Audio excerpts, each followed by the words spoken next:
আমাদের মাননীয় চেয়ারম্যান, দলীয় চেয়ারম্যান, সংসদ নেতা এবং মাননীয় প্রধানমন্ত্রী জনাব তারেক রহমান আমাদের দলের উচ্চ পর্যায়ের নেতৃবৃন্দের সাথে কথা বলে আমাদের মনোনীত করেছেন মির্জা ফখরুল ইসলাম আলমগীর সাহেবকে।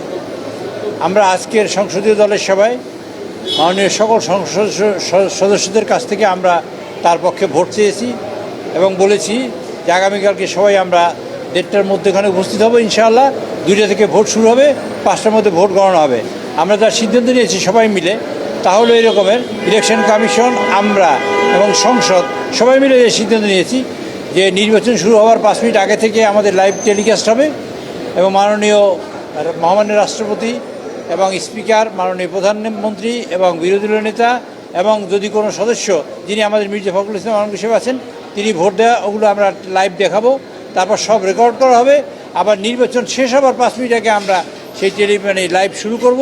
আবার নির্বাচনের ফলাফল ঘোষণা করা হবে এবং ফলাফলের পরে সেখানে ফল ঘোষণা করা হবে। এই পর্যন্ত আমরা লাইভ দেখাবো কালকে এবং আমরা সবাই বসে থাকবো।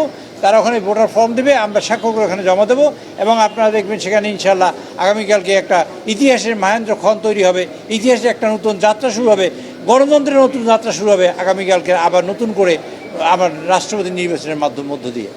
আমরা মনে করি যে জনাব তারেক রহমান আমাদের নেতা, তার নেতৃত্বে দীর্ঘ 17 বছর আমরা আন্দোলন করেছি, সংগ্রাম করেছি। সংগ্রাম করার পর যে কাজটা হয়েছে তা হলেই যে আমরা নির্বাচিত হয়ে, গণতান্ত্রিক পদ্ধতিতে নির্বাচিত হয়ে সরকার এসেছি। আমরা গণতন্ত্রকে প্রতিষ্ঠিত করতে চাই, প্রাতিষ্ঠানিক রূপ দিতে চাই, সরকার এবং বিরোধী দল ইনক্লুসিভ হয়ে দেশকে গণতন্ত্র প্রতিষ্ঠা করতে চাই এবং দেশের অগ্রগতিকে অব্যাহত রাখতে চাই। সেই কারণেই আমরা আগামীকালকে দেখবেন আপনারা আমাদের 2জন সদস্য হবেন, ক্যান্ডিডেট হবেন। একজন হলো ডক্টর আলী আহমেদ, আরেকজন হলো আমাদের মির্জা ফখরুল ইসলাম আলমগীর সাহেব। আমরা ভোট হবে, এদেশে মানুষ ভোট কেমনে দেয়, কেমন করে দেয় সেটা আবার প্রত্যক্ষ করবে এবং মানুষের মনোজগৎ তৈরি হবে নতুন করে ভোটের প্রতি। সেই প্রত্যাশা করে আগামীকালকে ইনশাআল্লাহ আমরা রাষ্ট্রপতি নির্বাচিত করতে পারবো সেই আশাবাদ ব্যক্ত করে আপনাদের সকলকে ধন্যবাদ দিয়ে, কষ্ট করে আমাদের এখানে এসেছেন তার জন্য আপনাদের ধন্যবাদ দিয়ে আমাদের বক্তব্য শেষ করছি।